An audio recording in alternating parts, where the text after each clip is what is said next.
ada selain silakan Pak Yusi. Oh Pak Dokter silakan. Salam. Seorang suami yang meninggal istrinya. Iya. Dasar disyariatkan untuk mencari pengganti atau dia memuja sampai Iya. Meninggal. dan nanti dia hari kemudian di surga dia berjumpa sama yang bukan dan kawin jadi yang muda terus sama yang jual. Kalau sama-sama juga. Iya. Itu gitu. Jadi bagus ini. Silakan Pak. Iya. Sabar. Assalamualaikum warahmatullahi wabarakatuh. Tertarik dengan soal perjanjian tadi. Iya. Ada kalanya orang yang berjanji itu lupa.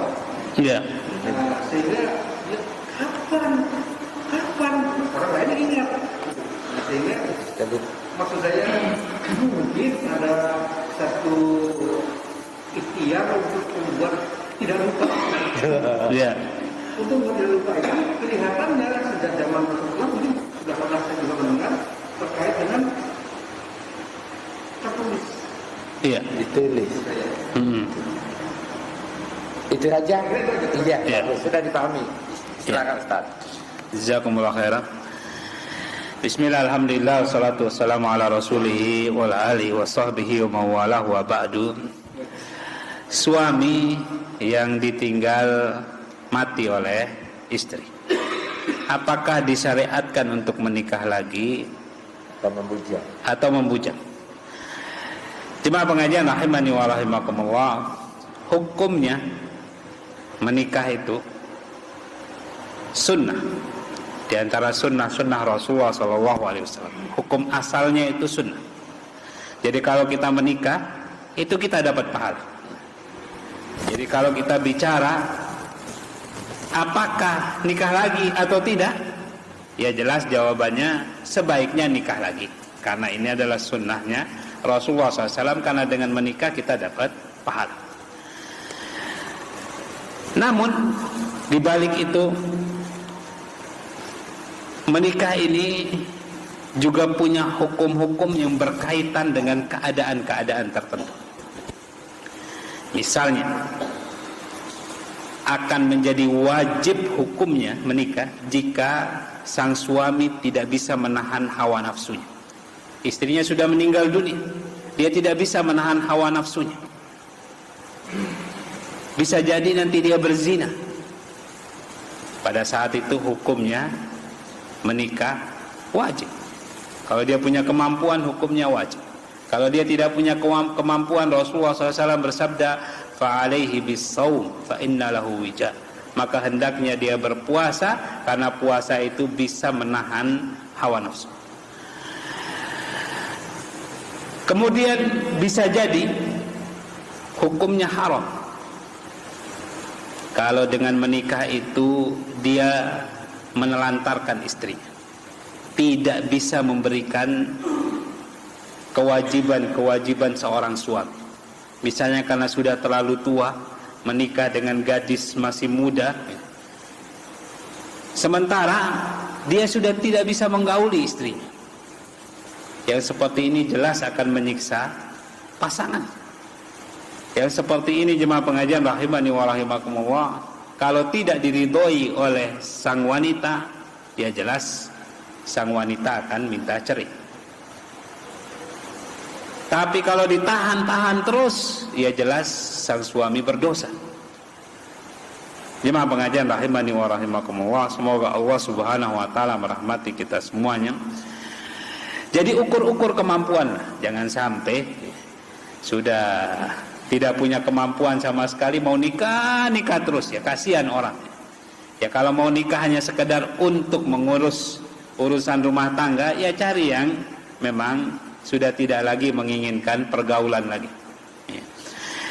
Kemudian jemaah pengajian rahimani wa rahimakumullah, nanti kalau di surga sama siapa dia? Apa sama yang tua? Apa sama yang muda?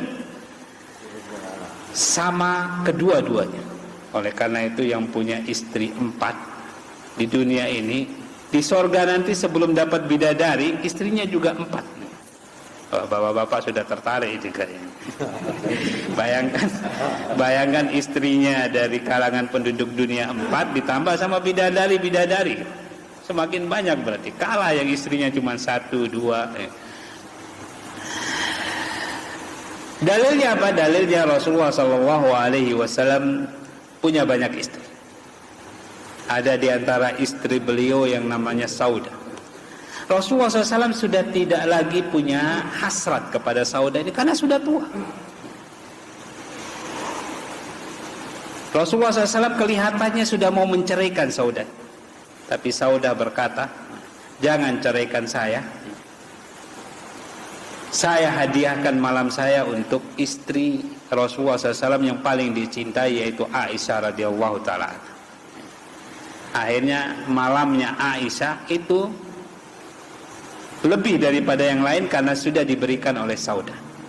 Untuk apa Saudah mempertahankan hubungan suami istri dengan Rasulullah SAW? Harapannya beliau tetap menjadi istrinya Rasulullah SAW di surganya Allah Subhanahu wa Ta'ala kelak. Harapannya demikian. Dan memang demikian.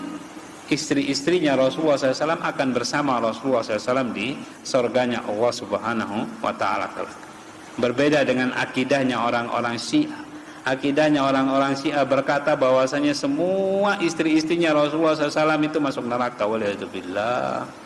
Padahal Allah Subhanahu wa Ta'ala berfirman, wa hunna ummahatuhum, dan mereka istri-istri Rasulullah SAW itu ibunya orang-orang mukmin, ahlul bait, ibunya orang-orang muslim. Jemaah pengajian rahimani wa rahimakumullah, tentu saja tidak ada satupun wanita yang ingin diceraikan oleh Rasulullah SAW karena nanti akan bersama beliau di surganya Allah Subhanahu wa Ta'ala. Dan dalil yang kedua, Rasulullah SAW melarang istri-istri beliau menikah lagi sepeninggal Rasulullah SAW jika ingin bersama Rasulullah SAW. Jadi kalau ingin bersama Rasulullah jangan menikah lagi. Kesimpulannya jemaah pengajian rahimani wa rahimakumullah, jika seorang suami meninggal dunia kemudian istrinya menikah lagi, maka sang istri nanti akan bersama suaminya yang paling terakhir di surganya Allah Subhanahu wa Ta'ala. Bukan bersama suaminya yang pertama dulu, yang sudah meninggal dunia. Berbeda dengan suami. Suami akan bersama istri-istrinya selama istri-istrinya tidak menikah lagi dengan orang lain, walaupun istrinya ada 4. Jadi jemaah pengajian rahimani wa rahimakumullah, semoga Allah Subhanahu wa Ta'ala merahmati kita semuanya. Ini yang disebutkan oleh para ulama. Dalil yang berikutnya juga, para pria di surganya Allah Subhanahu wa Ta'ala kelak akan diberikan bidadari-bidadari oleh Allah Subhanahu wa Ta'ala, menunjukkan bahwasanya pasangan mereka di surga kelak bukan hanya satu, tapi banyak. Ya bagaimana dengan wanita-wanita dong, cemburu mereka? Cemburu itu hanya ada di dunia saja. Adapun di akhirat kelak Allah Subhanahu wa Ta'ala berfirman, wa naza'na ma fi sudurihim min ghillin, dan kami cabut dari hati-hati mereka, baik wanita maupun laki-laki, kami cabut dari hati mereka itu perasaan dengki, iri, dan termasuk juga cemburu. Jadi sudah tidak ada lagi cemburu pada saat itu. Pertanyaan berikutnya mungkin dari ibu-ibu dong, kita dapat gilirannya entah kapan kalau begitu. Kalau suami kita punya 4 istri di sorga, ditambah bidadari ratusan lagi jumlahnya, kapan giliran kita di sorga kelak untuk sama suami ya Ustaz? Jangan berpikir sorga itu seperti kita di dunia ini, bagi-bagi waktunya sulit. Baru punya 2 istri saja sudah sulit bagi-bagi waktu. Di sorga kelak jemaah pengajian rahimani wa rahimakumullah, tidak seperti di dunia ini. Karena Rasulullah SAW bersabda, di sorga itu mala ainun ra'at wala udhunun sami'at wala khatara fi bali ahad. Sorga itu menyiapkan sesuatu yang tidak pernah dilihat oleh mata, didengar oleh telinga, dan terlintas dalam benak atau khayalan seorang pun. Jadi sangat berbeda dengan dunia ini. Para ibu-ibu dan para wanita jangan khawatir. Yang namanya sorga itu serba terpenuhi apa yang kita cita-cita, apa yang kita inginkan.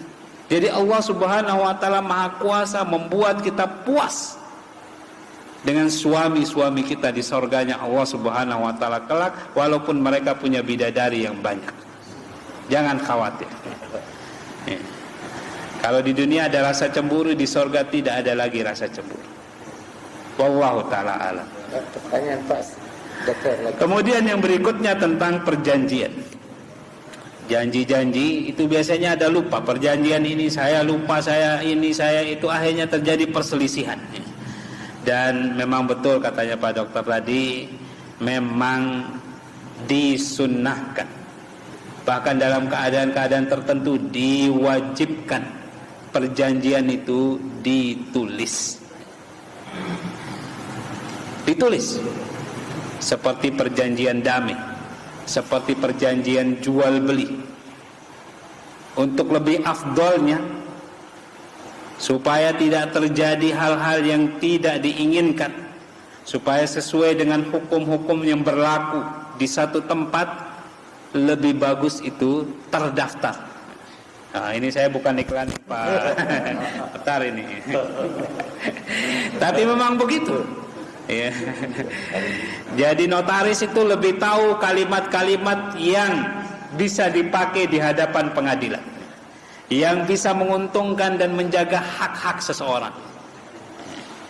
Ya tolong nanti harganya dimurahin aja Pak Mutar ya untuk jemaah kita ini ya. Tapi kalau rahasia ya tidak perlu bikin perjanjian. Namanya rahasia, walaupun rahasia itu adalah jenis-jenis perjanjian, tapi tidak perlu ditulis. Namanya saja rahasia. Cukup diketahui oleh kita berdua saja itu rahasia, dan janji tidak boleh diungkapkan ke orang lain. Kalau sudah lupa rahasia, kalau sudah lupa ya tidak merugikan. Tapi kalau perjanjian yang lain, kalau lupa ya merugikan. Sehingga mestinya ditulis. Demikian wallahu ta'ala, jazakumullah khairan. Semoga Allah Subhanahu wa taala membalas kita semuanya dengan kebaikan, dan semoga Allah Subhanahu wa taala selalu memberikan taufik dan hidayahnya kepada kita semua, sehingga kita semua selalu berada di atas siratul mustaqim, jalan yang lurus di dunia ini dan dipertemukan di surganya Allah Subhanahu wa taala kelak. Wa akhiru da'wan alhamdulillahi rabbil alamin. Subhanakallahumma rabbana wa bihamdika asyhadu an la ilaha illa anta astaghfiruka wa atubu ilaik. Wassalamualaikum warahmatullahi wabarakatuh.